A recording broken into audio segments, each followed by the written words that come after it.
Bon matin tout le monde, bon début de mois.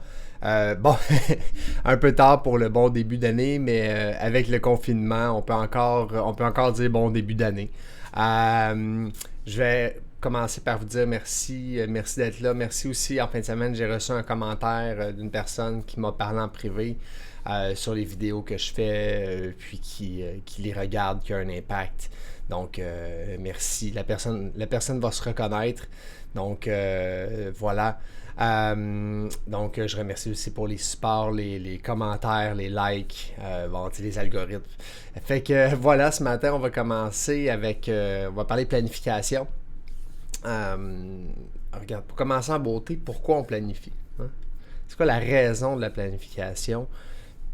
Je vais te donner une réponse qui va se tenir, OK? Pour avoir le contrôle. Donc, le contrôle de son temps, pour orienter son mois, pour orienter sa vie, pour colorer sa vie de la manière qu'on le veut. OK? Pour aller plus loin, même, c'est pour faire vraiment ce qu'on a envie. C'est nous qui décide ce qu'on a envie de faire, puis en le planifiant, ça va arriver. En le planifiant pas, on reste au contrôle des choses externes. On n'a pas de contrôle finalement sur ce qu'on décide, sur ce qu'on veut mettre dans notre vie. Revenons sur le 1er janvier. Y en a-tu qui ont pris des résolutions? Si oui, sinon, est-ce que ça a suivi? Est-ce que ça l'a tenu? Sinon, qu'est-ce que tu veux faire de différent ce mois-ci? Donc, la planification, première source de réflexion par rapport à ça. Fait que je vais te donner aujourd'hui mes 4 trucs pour la planification. Donc, première des choses, avant de planifier le mois, il faut déterminer ce qu'on veut. OK? C'est quoi notre intention? C'est quoi notre ou nos buts pour le mois? Qu'est-ce que tu veux atteindre ce mois-ci? Je te donne un exemple. Si tu dis, ce mois-ci, je le dédie à ma santé, je veux bouger plus, je veux bouger 3 fois semaine, je veux faire le défi 28 jours, le défi 28 jours qui commence. Il y en a qui veulent le faire, ben, je vais être de la partie. Ça fait déjà 3 mois, mis à part une journée, là. Donc, voilà, mais quand même, c'est un défi en tant que tel. C'est un défi en soi, 28 jours sans alcool, le mois de février. Bref, côté travail, qu'est-ce que tu vas faire? Tu veux-tu faire tes ventes? Tu veux-tu mettre en place ton CRM? Qu'est-ce que tu veux réaliser ce mois-ci? Premier truc. Deuxième des trucs, il va falloir que tu fasses une liste de tout ce qu'il faut que tu fasses ce mois-ci. Petit truc, là, regarde ton calendrier. Regarde, en voyant les dates, tu vas, ah oui, c'est vrai, il y a telle date, il faut que je fasse telle chose OK. Fais-toi une liste. Troisième truc, une fois que tu as ta liste de choses à faire et que tes buts sont éclaircis, on va établir des priorités. C'est quoi qui est le plus important ce mois-ci? C'est quoi qu'il faut vraiment que je fasse? Puis même que je vais aller plus loin, mets-les dans le mois. Fais-toi un échéancier par rapport à ce que tu veux faire. Tu sais, je fais tout le premier du mois. T'as peu là, OK? C'est quand que tu veux t'entraîner? C'est-tu donc c'est 3 fois semaine? C'est-tu le mardi, mercredi, jeudi? C'est-tu le lundi, mercredi, vendredi? Ah non, le vendredi, tu peux pas parce que c'est vendredi, puis je sais pas, tu sais. Il y a plein de choses là.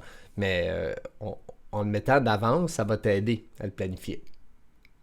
Quatrième truc, rigueur et discipline.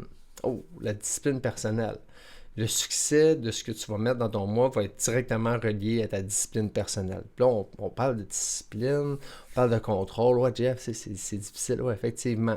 Puis cette rigueur-là, cette discipline-là, c'est envers soi en premier. Donc, c'est pas envers les autres. C'est toi qui décides qu'est-ce que tu veux mettre dans ton mois. En conclusion, si on commence par faire un petit recap des 4 trucs.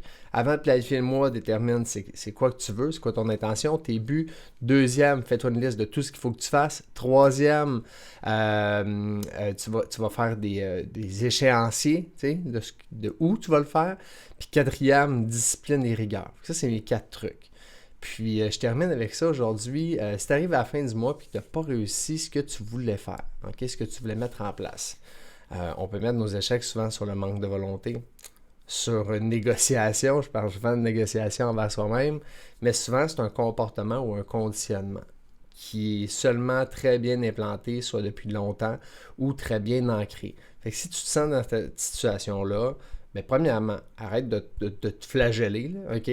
Arrête de faire ah, tu sais, un soir, j'ai procrastiné. Non, regarde. prends le temps, lâche-moi un coup de fil. Écris-moi si tu es trop gêné. Je vais te donner un filon par rapport à ça. OK?